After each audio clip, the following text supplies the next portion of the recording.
She cried in your arms, then pulled away the next morning. She said you were the only one who truly understood her, but somehow you still felt invisible. She crossed lines, shattered your peace, and made you question your own reality. Yet you stayed, blaming yourself for the mess. You told yourself it was love, that staying made you strong, that leaving would mean you failed her. But here's the truth most men never admit. You didn't stay because of how deeply you loved her. You stayed because in the chaos, you felt important. Her pain gave you purpose. Her storms gave you something to fix. And for a while, being her anchor made you feel like a man. But this isn't love. And this video isn't about blaming her. It's about something far more powerful. Freeing yourself from the story where your value depends on saving someone who keeps sinking. You be because real love doesn't need a hero. And your worth should never be tied to someone else's wounds. Part 1. The chaos made you feel important. There's a truth most men will never admit. You didn't stay because you were in love.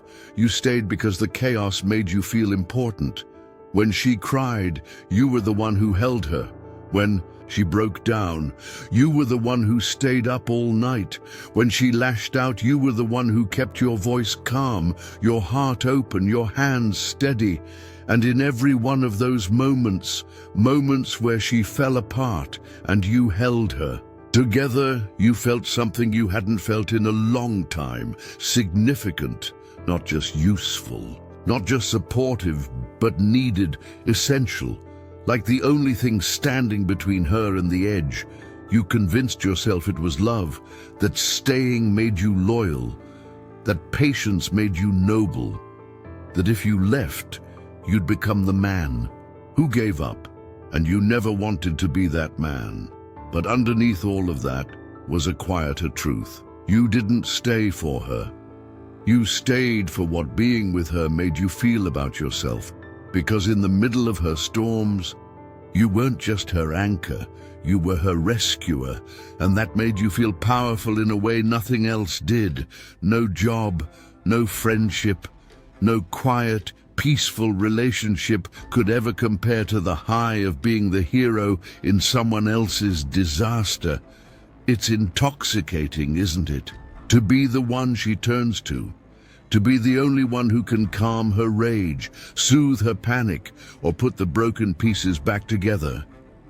To feel like your love, your presence, is the thing that's saving her from herself. You tell yourself it's strength, but deep down, it's a need for validation, dressed in armor and disguised as devotion. This isn't about blame, not about her or even about you. It's about the story you wrote for yourself, the one where love means staying, no matter what, where your value as a man is measured by how much pain you're willing to endure and how well you can hide it. But here's the thing, and it's hard to hear. Being needed and being loved are not the same. One is about control, the other is about freedom. And you stayed in that relationship because being her emotional crutch made you feel irreplaceable. Because peace feels boring when your self-worth is addicted to chaos. No one talks about this.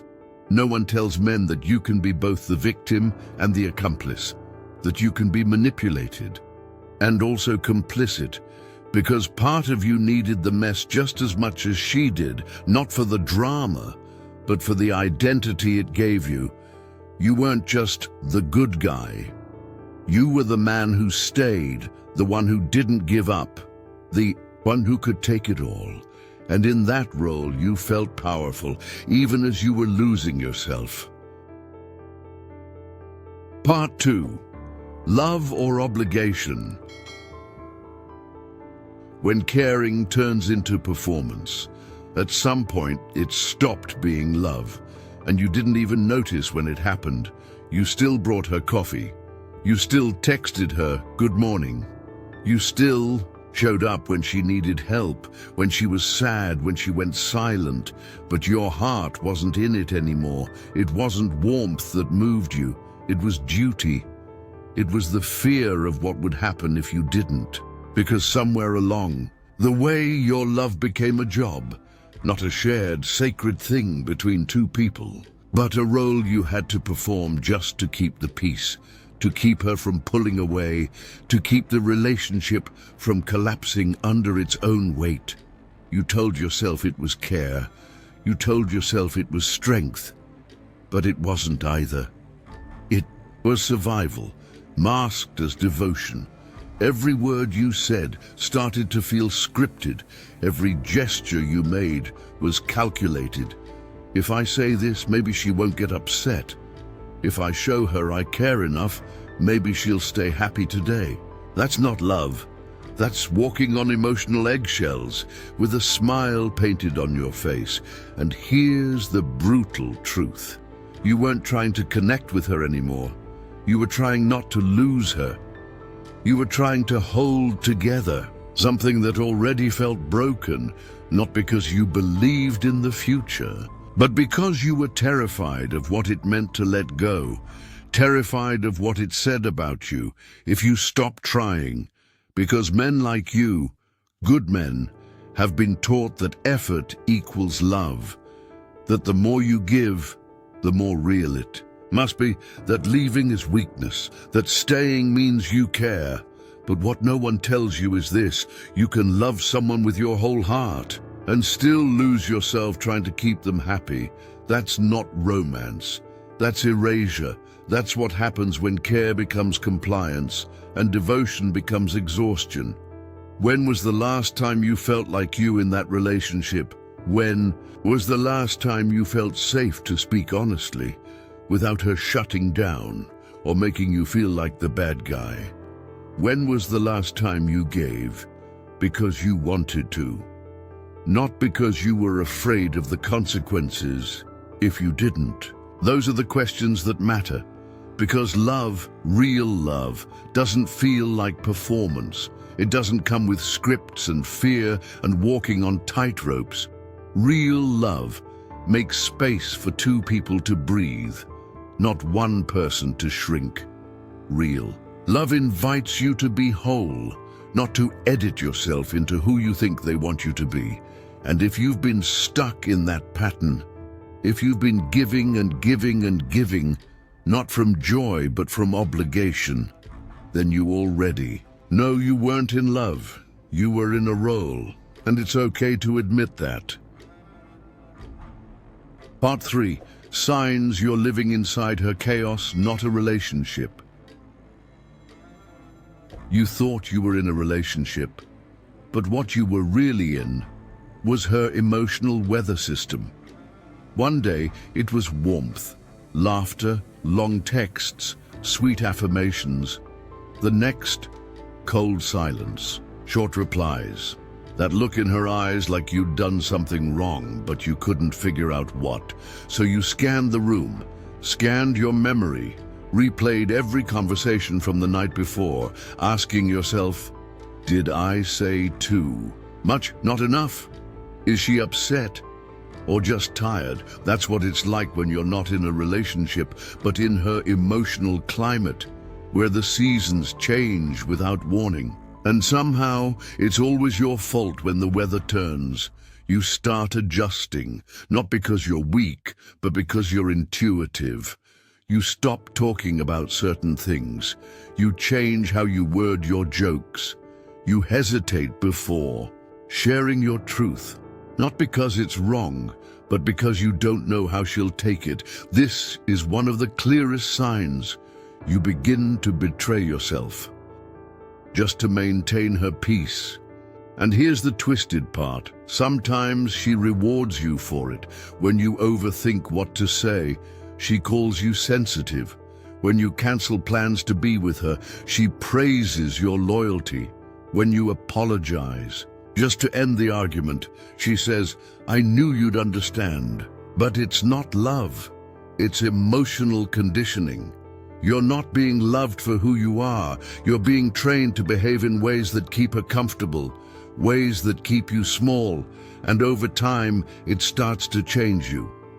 You stop calling your friends as much. You start second-guessing decisions that once felt natural. You lose your sense of joy and wonder where it went. And the most dangerous part, you think this is just what relationships are supposed to feel like. You tell yourself this is what it means to be a man, to show up no matter what. But here's what no one told you. You were never meant to sacrifice your identity in order to be loved. If her moods control your day, if your silence is the only way to avoid conflict, if your life has slowly started revolving around making sure she's okay, you are not in love, you're in survival mode. And love, real love, isn't survival. It doesn't confuse fear with passion. It doesn't demand your silence in exchange for peace. It doesn't train you to disappear, just to keep someone else from falling apart. So ask yourself this: when was the last time you felt truly safe? Not safe from her anger, but safe to be yourself, to speak, to laugh, to say no, to exist, fully, freely, without managing someone else's storm. Because if your relationship feels more like a storm shelter than a partnership, it's not love. It's a storm you were never meant to live inside. Part 4. The Awakening. Love doesn't have to cost you yourself. It hits you in silence. Maybe it's a quiet moment at night when she's not around, and for the first time in weeks, you can breathe without fear. Maybe it's during a conversation with an old friend who says, "You're not the same anymore." Or maybe it's just looking in the mirror and not recognizing the man staring back, not because he's broken, but because he's missing. His voice sounds unsure now. His eyes look tired, not from work, but from carrying the weight of someone else's emotions. He's still standing and still functioning and still doing everything right. But something is gone. His center, his clarity, his peace. And in that moment, something clicks. This isn't love, because real love doesn't cost you you. You begin to remember who you were before the chaos. Before you felt like you had to earn someone's affection by managing their storms. Before silence became your way of keeping the peace. Before love became something you had to perform. Instead of something you could simply feel, you remember what it felt like to laugh without filtering yourself, to speak without fear, to give because it felt good, not because it felt required. You begin to ask questions you used to avoid. What if staying isn't strength? What if loyalty, when misplaced, becomes self-destruction? What if walking away is actually the most loving thing you can do for both of you? And here's the most radical truth of all. Love is not sacrifice. Love is not control. Love is not contorting yourself into who someone else needs you to be just to feel safe in their presence. Love is freedom. The freedom to be seen and still be safe. The freedom to say no and not be punished with silence. The freedom to live a life that feels like yours, not a script someone else handed you. And maybe you're not there yet. Maybe you're still deep in the fog, telling yourself it's just a phase, just a trauma, just a rough patch. But even the fact that you're questioning it, that's your soul waking up. That's your intuition, the part of you she couldn't condition, whispering, "This isn't love, this is loss," wearing a smile. And once you see it, you can't unsee it. Once you taste peace, even for a second, you realize you've been starving, and you begin to understand the love that costs you your voice isn't worth the silence. The love that demands your erosion isn't love, it's control. and the most dangerous. The thing you can give to the wrong person is your willingness to stay. Indit 5. Leaving is not giving up, it's coming home. You always thought walking away would mean you failed, that if you left, you'd be abandoning someone who needed you, that giving up meant you didn't love her enough. That real men stayed, and no matter how heavy it gets. But here's what no one told you. Sometimes the bravest thing a man can do is walk away from a place that no longer honors his heart, not out of anger, not out of revenge, but out of love for himself. You weren't weak for staying. You stayed because you cared, because you believed in loyalty, because you saw her pain and thought your presence could be the antidote. And that says everything about your character. But staying, when staying costs you your spirit, that's not loyalty, that's self-abandonment. You kept pouring into someone who never stopped leaking. You kept giving chances to someone who never stopped taking. You kept showing up for someone who used your consistency as a leash, not a gift. And that's the part that breaks you, not just losing the relationship, but realizing that you lost yourself inside it. And now leaving isn't about punishing her. It's not about proving a point. It's about coming home to the man you used to be before you taught yourself that love meant disappearing. It's about choosing peace over performance, truth over pretending, clarity over confusion. And maybe the pain won't vanish overnight. Maybe some nights you'll still wonder if you could have saved her, if you'd just tried harder. But here's the truth you'll need to remember. You weren't supposed to save her. You were supposed to save you. And the moment you finally choose yourself fully without apology, that's not giving up.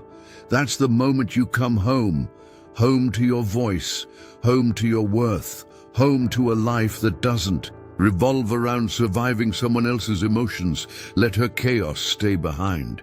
Let the silence you once feared become peace. Let the story end, not because you lost, but because you were strong enough to stop rewriting it. Because the man you are becoming, he doesn't need to be needed to feel whole. He doesn't need chaos to feel important. He only needs the truth. And the truth is this: you are already enough without the storm, and now it's time to live like it. You stayed because in the chaos, you felt important. That's where it all began, not with love, not with clarity, but with a feeling that when everything around her was breaking, you mattered. And for a while, that was enough. Enough to keep you trying, enough to make you believe that love had to be earned through sacrifice, enough to convince you that your pain had purpose, because it made her feel better. But now something's changed, because now you've felt the quiet. You've tasted what peace feels like when it isn't tied to someone else's approval.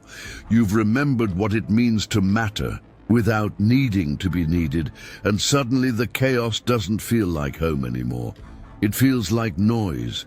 It feels like distortion. It feels like the place where you lost yourself trying to prove your worth. But the truth is, you were never meant to feel important only when someone else is in pain. You were never meant to shrink just to be kept. You were never meant to confuse being wanted with being loved. So let this be the shift. Let this be the moment where you rewrite the story, not with blame, not with bitterness, but with boundaries. Because the man you are becoming doesn't need to be the hero in someone else's storm. He just needs to come home to himself, whole, unshaken, and finally free.